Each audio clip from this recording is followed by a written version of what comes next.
তোমাদের মূল লক্ষ্যই হচ্ছে ইন্টারমিডিয়েট পরীক্ষার পরে ভালো একটা জায়গায় চান্স পাওয়া। যেমন আমি যদি আমাদের কলেজের কথা বলি, অঙ্কুশ সরকারি কলেজ থেকে এবার মেডিকেলে চান্স পেয়েছে 80 জনের বেশি। আমাদের স্টুডেন্টরা কীভাবে প্রস্তুতি নেয় সেটা যদি বলি, যারা আসলে প্রথম থেকে সিনসিয়ারলি পড়াশোনা করে সব কিছু গুছিয়ে পড়ে আমরা দেখতে পাই যে তারাই বেশি চান্স পায়। সেজন্য তোমাদেরকে যেটা করতে হবে,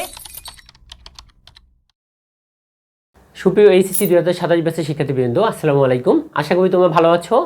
আজ আমি আমার দীর্ঘ অভিজ্ঞতা থেকে তোমাদের এইচএসসির জার্নি কেমন হওয়া উচিত, অর্থাৎ এসএসসি পরীক্ষার পরে কীভাবে তোমরা শুরু করবা এইচএসসির পড়াশোনা, সেই সম্পর্কে তোমাদের কিছু পরামর্শ দিব।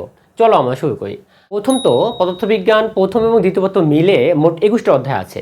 এই 21টা অধ্যায় তোমাকে এক বছরের মধ্যে শেষ করার চেষ্টা করতে হবে। মানে হচ্ছে অ্যাভারেজে প্রতি মাসে 2টা অধ্যায় শেষ করতে হবে। কারণ যে সিলেবাস তুমি এক বছরে শেষ করতে পারো, এটা যদি 2 বছর টেনে নিয়ে যাও তাহলে তুমি ভর্তি পরিস্থিতির জন্য কোনো সময় পাবে না। আর যদি এক বছরে শেষ করতে পারো, অবশিষ্ট যে এক বছর পাবা, এই এক বছর তুমি এডমিশনের জন্য, এডমিশন টেস্টের জন্য সময় দিতে পারবা, এইচএসসির ফুল সিলেবাসটা রিভাইজ করতে পারবে এবং এডমিশন টেস্টের বিগত বছরের প্রশ্ন bank solve, question bank solve করার জন্য যথেষ্ট সময় পাবে।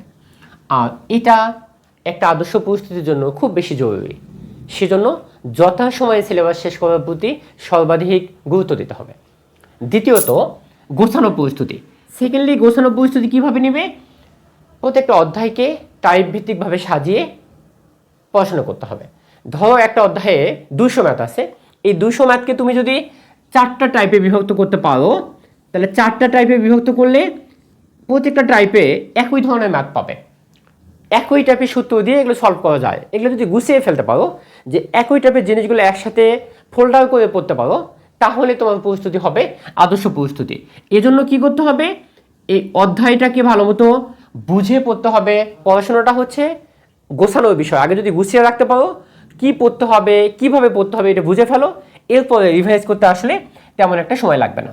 এরপর তৃতীয়ত আমি যে কথাটা বলবো সেটা হচ্ছে এডমিশন টেস্টে কিভাবে তোমার কাঙ্ক্ষিত লক্ষ্যে পৌঁছতে পারো। তোমাদের মূল লক্ষ্যই হচ্ছে ইন্টারমিডিয়েট পরীক্ষার পরে ভালো একটা জায়গায় চান্স পাওয়া। যেমন আমি যদি আমাদের কলেজের কথা বলি, অঙ্কুশ সরকারি কলেজ থেকে এবার মেডিকেলে চান্স পেয়েছে 80 জনের বেশি।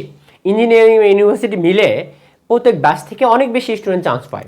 আমাদের স্টুডেন্টরা কীভাবে প্রস্তুতি নেয় সেটা যদি বলি, যারা আসলে প্রথম থেকে সিনসিয়ারলি পড়াশোনা করে সব কিছু গুছিয়ে পড়ে আমরা দেখতে পাই যে তারাই বেশি চান্স পায়। সেজন্য তোমাদেরকে যেটা করতে হবে, এডমিশন টেস্টের বিষয়টা মাথায় রেখে তুমি আসলে কোথায় চান্স পেতে চাও, মেডিকেল ইউনিভার্সিটি নাকি ইঞ্জিনিয়ারিং বিশ্ববিদ্যালয়গুলোতে, সেটা মাথায় রেখে তোমাকে প্রথম থেকেই ওইভাবে প্রস্তুতি নিতে হবে, নিজকে ওইভাবে তৈরি করতে হবে। এই জন্য যা করতে হবে তা হলো যে এডমিশনে যেহেতু অনেক কম সময় পাও, সময় পাবে কম, এই কম সময়ের মধ্যে ম্যাথ সলভ করা বা যে কোনো কোশ্চেন সলভ করার অভিজ্ঞতা তোমাকে আগেই অর্জন করতে হবে। সেজন্য বিগত বছরের কোশ্চেন যেমন সলভ করতে হবে, আবার শিখতে হবে কিভাবে একটা ম্যাথ যেটা ন্যাচারালি 3 মিনিট বা 4 মিনিটে সলভ করা যায়, সেটাকে তুমি কিভাবে লেস দ্যান 30 সেকেন্ড সলভ করতে পারবে। এই কৌশল শেখার জন্য তোমাকে কিছু শর্টকাট ট্রিক শিখতে হবে। তোমরা আমার লেখা বইটা ওয়েভ ফিজিক্সে,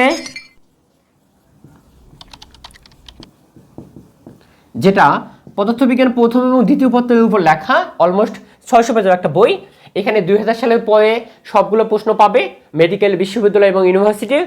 এই কোশ্চেন ব্যাংক সলভ করতে গিয়ে তুমি অনেক শর্টকাট টেকনিক পাবে, যেটা এই যে 3-4 মিনিটের ম্যাথগুলোকে 30 সেকেন্ড বা 40 সেকেন্ডে কীভাবে সলভ করা যায় সেই কৌশলগুলো দেওয়া আছে।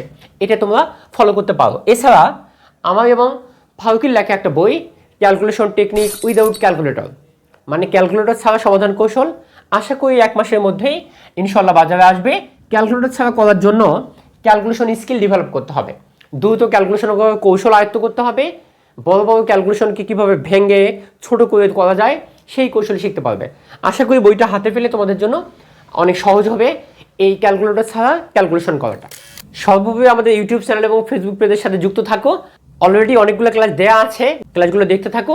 কোনো সমস্যা হলে বা কোনো ক্লাস তোমার প্রত্যাশিত কোনো ক্লাস থাকলে কমেন্টে জানাও, আমি চেষ্টা করবো ইনশাল্লাহ তোমাদের জন্য ওই ক্লাসগুলো নিয়ে আপলোড দিতে। ধন্যবাদ সবাইকে, শুভকামনা সবার জন্য। আল্লাহ হাফেজ।